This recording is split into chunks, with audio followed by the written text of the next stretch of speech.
Well, I got the RX7 on the rack for the first time and found a tow hook that's not mine. I didn't put that there. Looks like we've got a new sway bar. It's all powder. I don't know what this is. SC or ST suspensions. Some K-Sport adjustable coilovers with dampers on the top. And then some adjustable sway bar end links. And some new hardware for the sway bar. It looks like the control arms have had their bushings replaced. We're still a Mazda control arm. Stainless steel braided brake lines. A couple of nice upgrades. Ooh, the radiator's taking a whack. No leak though. Oh, looks like somebody picked it up with a jack. That's what happened. Bozos. I don't know, I spilled some coolant earlier, so probably me. It looks like our turbo drain here. Let me turn on my flashlight. I think this is the turbo drain. It's got oil all over it, so I'm sure it's leaking on its seal. And that's where most of my smoking has come from. Some weird green. It looks like a green marker or something. Completely stock exhaust all the way back. I figured out what one of my vacuum tubes I was missing is for my block off, so I think I'm just gonna not worry about any of this because I'm gonna straight pipe it and get it tuned.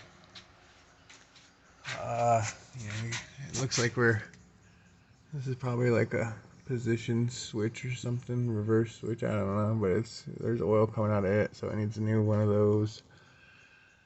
It looks like there's some oil coming out of the top of the shifter there, seeping down, so it looks like the tranny just needs a good reseal. Something's been leaking. This is currently leaking. Starter's seen better days. I'm getting a new starter for it. Other than that, though, it looks pretty alright. It looks like our oil injection system over here has a drip on it right there. You can see that's something to do with the oil injection, so I'm sure it needs regasketed or replaced. And then I'll have to power wash it, and after I do all those and check again, it looks like we might be looking on a power steering. I'm not surprised. The boots aren't, they're covered in stuff. There's some sweat down here. But all in all, not the worst. I found the fuel filter. I'll change that. Looks like we've been leaking some brake fluid for a while. And then I see, well, there's like a cap and a wire up there. Interesting. I'll have to go after those. Looks like there's some other trash up on that shelf and stuff. Well, more things to look at. And I found these two wires here unplugged. I assume that they are the fan wires. That would make sense to me. And then I still haven't found my missing temp wire, even though I think it's been relocated to the radiator, but other than that, everything's looking pretty dandy. Rear diff seems to have been serviced at some point. It has some sort of tool marking on it right there. I'll have to check into it all anyway, but there's a lost something there from somewhere up there. I imagine it probably fell out of the trunk or something. But yeah, we still got Mazda names on it, and we got a few upgrades. And then you can see a big rock's been dragged down the middle here. Or something. I don't know what happened. Toto Man went back or something. I don't know. I don't know. But anyway, yeah, that's it so far.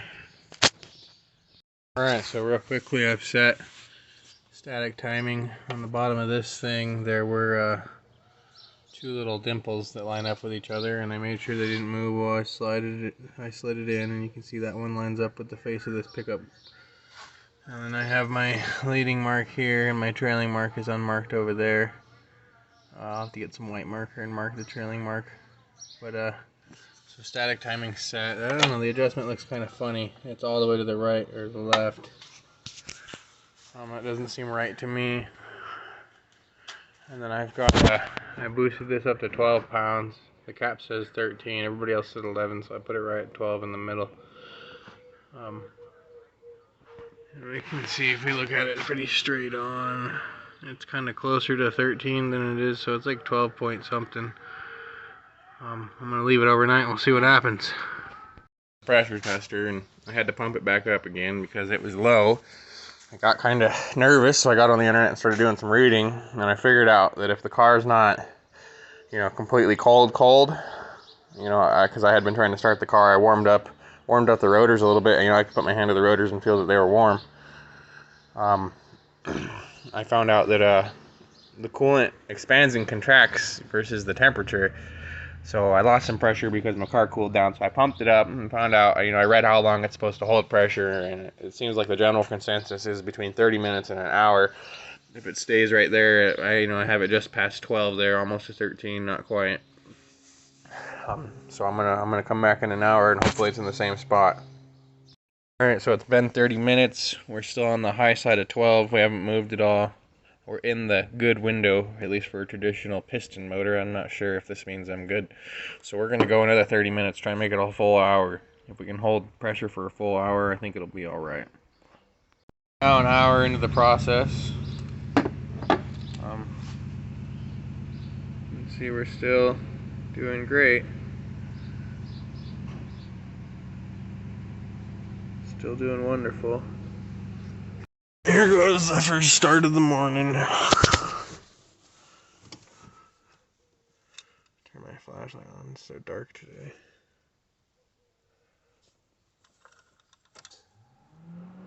Okay. Looks like I have one bulb out for e-brake. I don't know if anything's supposed to be illuminating on the dash.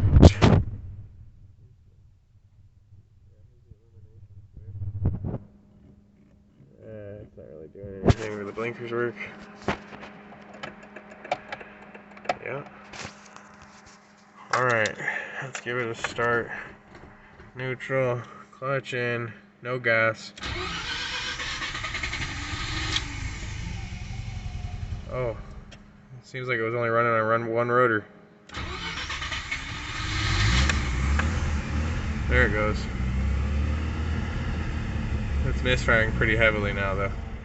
And it died. Huh. Okay, I'll turn it on again.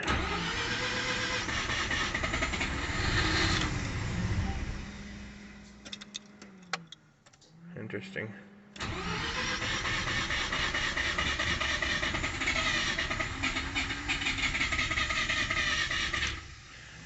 Huh. I wonder what I did. Okay, well, since it cranked and wouldn't start, it was pretty obvious that it got flooded. So I went ahead and ran the deflooding procedure, and I was kind of curious as to a few settings. So I pulled off the throttle body and went through the factory service manual and did everything it specified on getting a throttle body set up.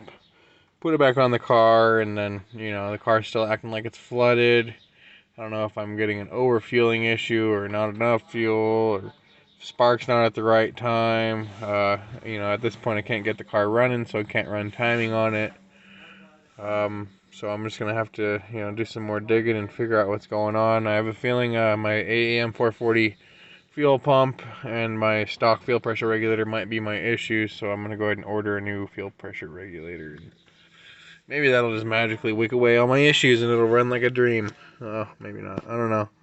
But stay tuned for the next video. Maybe we'll get this thing running. Maybe we'll drive it. Ordered a bunch of wheel lug studs and some lug nuts today, so if we do get it running, we'll be able to move it safely.